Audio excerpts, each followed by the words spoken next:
तो स्टूडेंट, इस वीडियो में मैं आप सभी को एंगल से रिलेटेड कुछ टर्म्स समझाऊंगा। इसमें सबसे पहला क्या है, कम्प्लीमेंट्री एंगल है। कम्प्लीमेंट्री एंगल को किस तरीके से एक्सप्लेन किया गया है, two angles are called complementary angles if the sum of their measure is 90 degree, each angle is called the complement of the other. यानी दो एंगल को हम कम्प्लीमेंट्री तभी मानेंगे जब उनके मेजर्स के सम 90 डिग्री आते हों। यानी एग्जाम्पल के तौर पर हम ले लेते हैं 30 डिग्री एंड 60 डिग्री। ये जो दो एंगल हैं, इन दोनों एंगल को अगर आप ऐड करें तो 90 डिग्री आता है।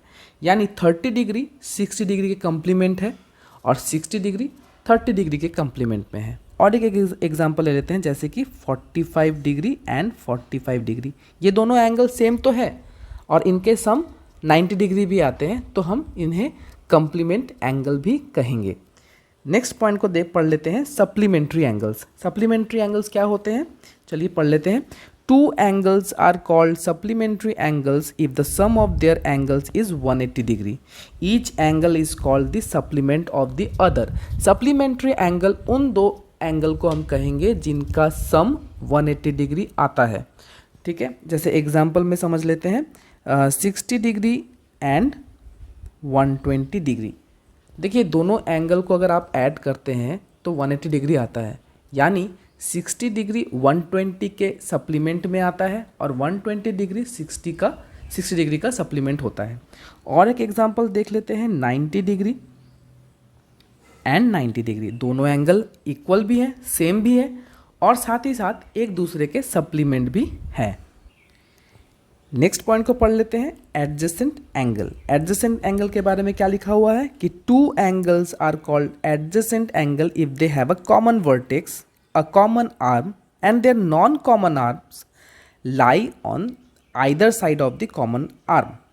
तो इसे समझ लेते हैं। एडजेसेंट एंगल को अगर मैं शॉर्ट में समझाऊं तो पड़ोसी एंगल, एक दूसरे के पड़ोस में होना चाहिए। ठीक है, एडजेसेंट एंगल यहाँ पर आप देख रहे हैं कि दो एंगल बने हुए हैं, एक एंगल CAD और दूसरा एंगल क्या है, BAD।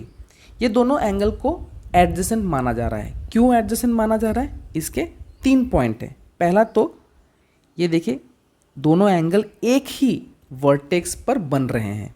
ठीक है, तो इनके वर्टेक्स कॉमन है और दोनों एंगल में एक आर्म जो कि AD है, ये AD दोनों में ही कॉमन आ रहा है, दोनों एंगल में ही कॉमन आ रहा है। जैसे कि मैं अगर दो एंगल के नाम लिखूं तो पहला एंगल का नाम क्या होगा, एंगल CAD और दूसरा एंगल क्या है, एंगल BAD।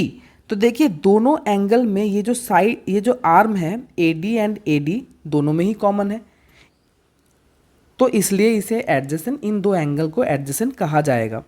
और एक चीज़ देख लीजिए, यहाँ पर जो कहा गया है ना कि and their non common arm. देखिए, नॉन कॉमन आर्म यानी जो दो आर्म कॉमन नहीं है, वो जो साइड है वो कहाँ पर है, on either side of the common arm. Common arm के दोनों साइड माने दो तरफ बन रहे हैं, तभी हम ऐसे एंगल को एडजेसेंट एंगल कहेंगे। आप अच्छी तरीके से समझ सके इसलिए मैंने और एक डायग्राम बनाया है।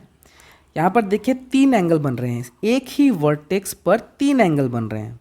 वो क्या क्या एंगल है, एंगल AOB, एंगल BOC और तीसरा कौन सा एंगल है, एंगल COD। देखिए, एंगल AOB और एंगल BOC में कॉमन आर्म होने के वजह से हम एंगल AOB और एंगल BOC को एडजेसेंट मानेंगे। क्यों मानेंगे भाई, क्योंकि एक तो वो एक ही वर्टेक्स पर बन रहे हैं और दोनों एंगल में एक आर्म कॉमन है। उसी तरीके से एंगल BOC और एंगल DOC, ये दो एंगल भी एडजेसेंट है। क्यों, वही सेम कि दोनों एक ही वर्टेक्स को शेयर कर रहे हैं और दोनों एंगल में एक आर्म कॉमन है।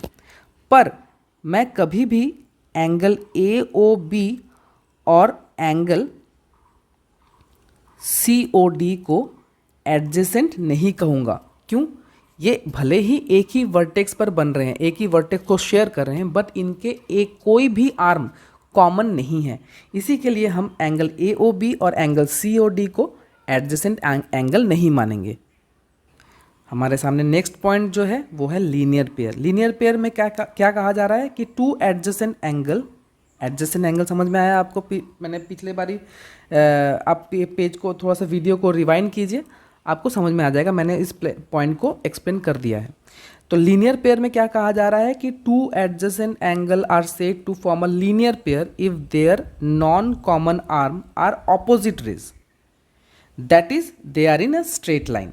यानी एडजेसेंट तो है और एक ही वर्टेक्स को भी शेयर कर रहे हैं, बट जो नॉन कॉमन आर्म है वो स्ट्रेट होने चाहिए। नॉन कॉमन आर्म कैसे होने चाहिए? स्ट्रेट होने चाहिए। तभी तो आपको पता ही है कि स्ट्रेट लाइन का मेजर कितना होता है, स्ट्रेट एंगल का मेजर कितना होता है, 180 डिग्री।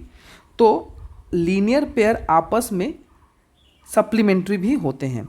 यानी कोई भी दो आप एंगल ले लीजिए, एंगल AOB और angle COB। Angle AOB plus angle COB अगर आप करेंगे तो 180 डिग्री आना चाहिए। तो क्या कहा मैंने?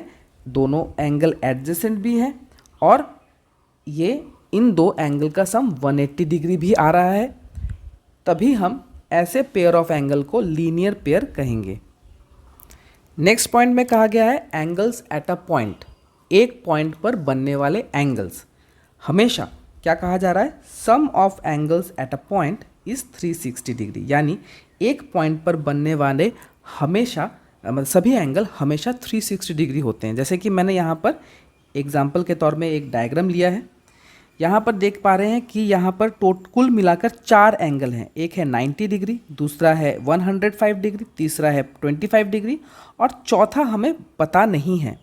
बट ये तो पता है कि 4 एंगल को सम करने से कितना आता है? 360 डिग्री।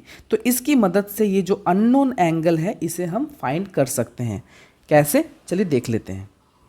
हम यहाँ पर लिखेंगे 90 degree plus 105 degree plus 25 degree plus x, यानी जो अननोन है उसे हम x मान लेते हैं। ठीक है, तो x degree equals to 360 degree.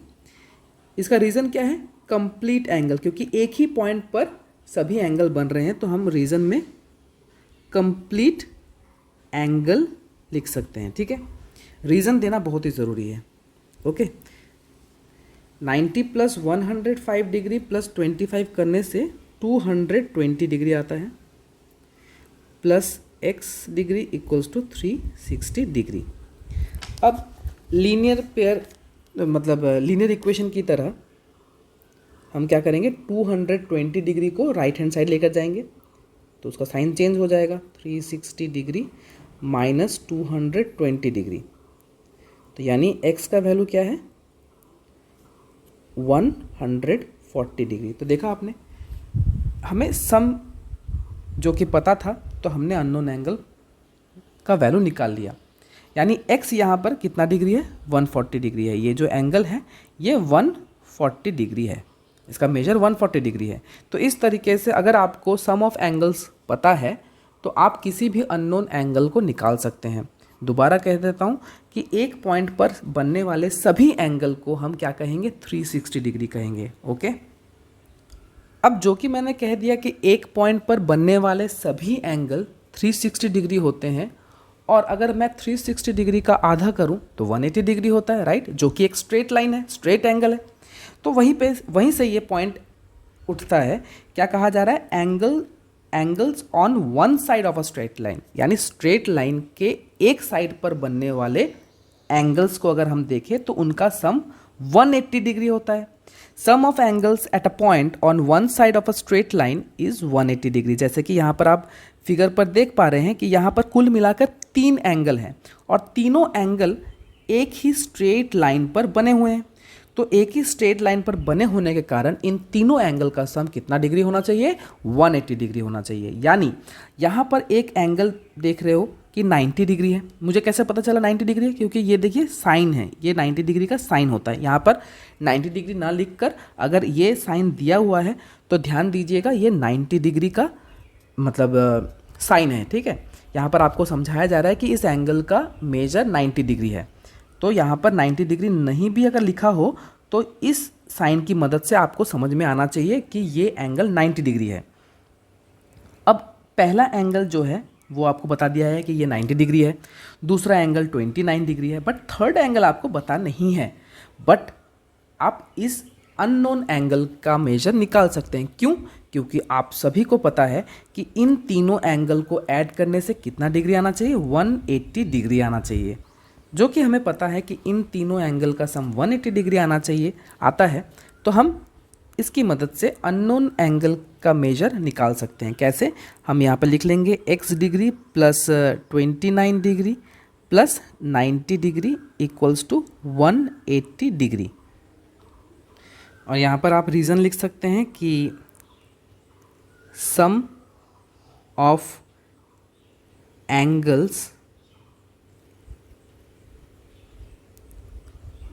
At a पॉइंट on one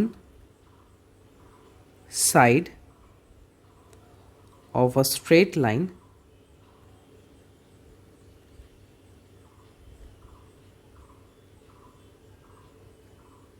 is 180 डिग्री। तो रीज़न आपने लिख दिया। देखिए, रीज़न आपको लिखना ही है। क्यों लिखना है? क्योंकि ये जो 180 डिग्री आप लिख रहे हैं यहाँ पर, इसका रीज़न बनता है, तो ये आपको देना ज़रूरी है। ठीक है, तो जैसे कि आपने यहाँ पर लीनियर इक्वेशन बना दिया है ना, हमें x का वैल्यू निकालना है। तो x प्लस 29 प्लस 90 कितना होगा, 119 डिग्री इक्वल्स टू 180 डिग्री।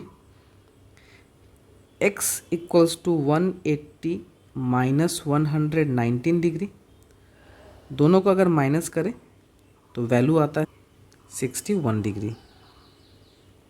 तो इस तरीके से आपने अननोन एंगल का मेजर निकाल लिया है। अब नेक्स्ट पॉइंट पर चलते हैं। ठीक है, वर्टिकली ऑपोजिट एंगल्स। क्या कहा जा रहा है? When two straight line intersect each other they form 4 angles at the point of intersection. बहुत ही ईजी तरीके से स्टेटमेंट दिया गया है कि कोई भी दो स्ट्रेट लाइन, आप फिगर को देख पा रहे हैं, कोई भी दो स्ट्रेट लाइन अगर आपस में इंटरसेक्ट करते हैं तो कुल मिलाकर 4 एंगल उस एक ही वर्टेक्स में बनते हैं। देखिए, पहला एंगल ये है, एंगल 1 इसे ले लेते हैं। यहाँ पर आपका दूसरा एंगल बन रहा है, यहाँ पे तीसरा एंगल बन रहा है, यहाँ पर चौथा एंगल बन रहा है। तो क्या कहा मैंने? दो स्ट्रेट लाइन जब आपस में इंटरसेक्ट होते हैं तो कुल मिलाकर 4 एंगल एक ही वर्टेक्स पर बनते हैं। अब यहाँ पर कहा गया है वर्टिकली ऑपोजिट एंगल्स। तो इसका प्रॉपर्टी क्या होता है कि ऑपोजिट एंगल, एक ही वर्टेक्स पर बनने वाले ऑपोजिट एंगल्स आपस में इक्वल होते हैं। जैसे कि मैं आपको बता देता हूँ, ये जो एंगल है, एंगल 1 और एंगल 3 एक ही वर्टेक्स पर बन रहे हैं और ऑपोजिट है। तो हम कह सकते हैं कि angle 1 is equals to angle 3, angle 1 is equals to angle 3। दूसरा एंगल देखिए, एंगल 2 एंड एंगल 4, ये भी एक वर्टेक्स पर बन रहे हैं और ऑपोजिट है ना, और दोनों स्ट्रेट लाइन की मदद से बन रहे हैं। तो ऐसे ये दो एंगल भी इक्वल हैं। आप कह सकते हैं कि angle 2 is equals to angle 4, angle 2 is equals to angle 4। और इन दोनों का ही रीज़न क्या है? जब भी आप इसको यूज़ करें तो रीज़न पर आपको लिखना होगा वर्टिकली